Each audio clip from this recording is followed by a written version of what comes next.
Sepatu merah.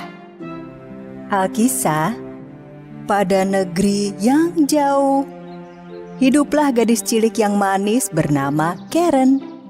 Ia tinggal bersama ibunya pada sebuah rumah mungil dan ia adalah anak yang riang. Ia selalu bertanya pada ibunya segala sesuatu yang ingin diketahuinya. Bu, cahaya-cahaya kecil di langit itu apa?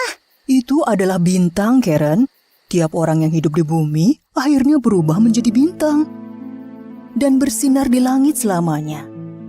Karen hanya punya sebuah mainan, satu pakaian, dan sepasang sandal kayu yang dipakainya jika pergi. Sandal kayu buatan ibunya itu tidak nyaman. Namun, hanya sandal itu yang ia punya.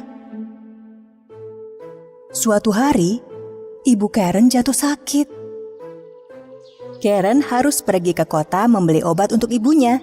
Di tengah perjalanan, ia menemukan sepasang sepatu merah dalam kotak di pinggir jalan. Sepatu itu berkilau indah, sehingga Karen terdorong untuk membawanya pulang. Lihat, Bu, aku menemukannya di pinggir jalan. Bagus sekali kan? Pas untukku. Bisa saja itu milik seseorang, Karen. Kau harus segera mengembalikannya. Tapi kalau sepatu ini ada yang punya, ia tak mungkin meninggalkannya dalam kotak. Mungkin pemiliknya tak sengaja menjatuhkannya. Pastinya jangan sampai jatuh. Aku yang menemukannya. Jadi milikku sekarang. Sayang, dengar ibu baik-baik. Mungkin ibu belum bisa membelikanmu sepatu baru sekarang. Tapi ibu tak mengizinkan kau memakai sepatu milik orang lain. Janganlah keras kepala. Berjanjilah kau tak mengenakan sepatu merah itu. Dengan sedih, Karen berjanji tak akan memakai sepatu merah itu dan menyembunyikannya di bawah kasurnya. Bulan demi bulan berlalu, hingga suatu hari saat Karen pulang ke rumah, ia tak menemukan ibunya di rumah. Ia mencari ke sana kemari sebelum kemudian menyadari bahwa ibunya telah menjadi bintang di langit. Hari berikutnya, dalam perjalanan menuju pemakaman ibunya, Karen memakai sepatu merah itu. Semua yang hadir menatap sepatu yang dipakai Karen. Iya, tidak pantas. Tapi Karen tak peduli, karena ia menyukai sepatu itu. Seorang nenek baik hati kebetulan lewat di pemakaman. Nenek tersebut mengetahui gadis cilik itu kini yatim piatu dan berniat mengadopsinya. Ikut denganku, gadis cantik. Akan nenek lakukan yang terbaik untukmu agar menjadi sukses dan cantik kelak kau dewasa. Jadilah Karen hidup bersama nenek itu selama bertahun-tahun lamanya. Karen, kau memakai sepatu itu terus-menerus sejak ibumu dimakamkan. Copotlah sepatu itu. Sudah sangat kotor. Tidak, aku menyayangi sepatu merahku. Oh, Karen, jangan keras kepala begitu. Ayo, ganti sepatumu. Nenek berjanji akan belikan yang lebih bagus. Karen tak ingin mengecewakan nenek yang begitu baik telah mengadopsinya. Sehingga akhirnya ia lepas sepatu merah itu dan membuangnya. Hari demi hari berganti. Suatu hari saat Karen bermain di kamar barunya dengan baju dan mainan baru, nenek membelikannya sepasang sepatu baru. Tapi Karen tak menyukai sepatu itu. Tapi warnanya biru. Jelek sekali. Aku tak menyukainya. Tahun-tahun berikutnya, Karen sangat merindukan sepatu merahnya. Ia tumbuh menjadi gadis yang cantik. Namun sifat keras kepalanya tak berubah. Bahkan saat sang nenek membelikannya hadiah. Aku tak mau memakai benda ini. Tapi nenek merajutnya untukmu. Aku tak mau makanan ini. Buatkan aku kentang goreng. Paling tidak makanlah sedikit, sayang. Sang nenek merasa lelah dengan sikap pilih-pilih dan keras kepala Karen. Namun tetap membuatkannya kentang goreng. Begitu nenek masuk, Karen melepas sepatu birunya yang sudah terlalu sempit. Lihat, Nek. Semua barang milikku kekecilan sekarang. Aku sudah dewasa. Ya, ayolah kalau begitu. Kita beli baju dan sepatu baru untukmu. Lalu, sang nenek dan Karen pergi ke toko. Oh, lihat. Mirip sepatu merah kesayanganku. Aku harus memilikinya. Ayo beli yang ini. Karen, kau tak butuh sepatu merah mewah. Kau perlu sepatu yang tampak sopan kau kenakan. Misalnya jika kau kelak menghadiri pemakaman. Nenek hanya mampu membelikanmu sepasang sepatu. Kita beli sepatu hitam, lalu pulang. Nenek sudah lelah. Aku tak peduli. Jika nenek tak membelikan 2 pasang sepatu, aku bertelanjang kaki saja mulai saat ini. Ah, gadis kecil. Andai saja kau tak keras kepala. Nenek membelikan sepatu hitam untuk Karen dan menghabiskan sisa uangnya untuk membelikan Karen sepatu merah berkilau itu juga. Mereka harus pulang berjalan kaki. Kaki sang nenek terasa sakit selama perjalanan dan ia tak sanggup mengikuti si manja Karen.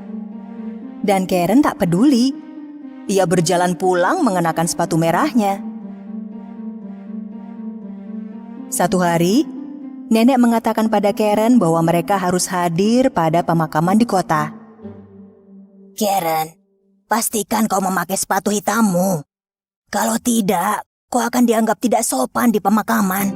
Karen menatap sepatu hitamnya di kamar, lalu menatap sepatu merah itu juga. Ia memilih memakai sepatu merah. Kala meninggalkan rumah, ia menutupnya dengan gaun. Sehingga nenek tak melihat sepatunya. Namun di pemakaman, semua orang melihat sepatu Karen. Berkilauan di bawah gaunnya. Mereka membicarakan Karen dan sepatu merahnya di pemakaman. Dan betapa tak sopannya yang mengenakannya. Begitu gunjingan mereka sampai ke telinga sang nenek, ia menjadi marah. Karen, kau tak dengar apa kata nenek dan memakai sepatu itu lagi. Kau ini keras kepala, Karen. Tunjukkan rasa hormatmu. Seorang bangsawan muda nan tampan kebetulan lewat dan terpesona dengan kecantikan Karen. Ia mendekatinya dan berlutut lalu memberikan pujian padanya. Oh, kau sangat cantik dan begitu lembut memakai sepatu indah ini. Tuanku, kau membuatku tersipu. Kau pasti pandai berdansa. Aku mengundangmu untuk hadir pada pesta dansa di istana malam ini. Datanglah. Begitu gembira dengan tawaran bangsawan itu, Karen mulai menari. Namun beberapa saat kemudian, ia tak dapat berhenti menari.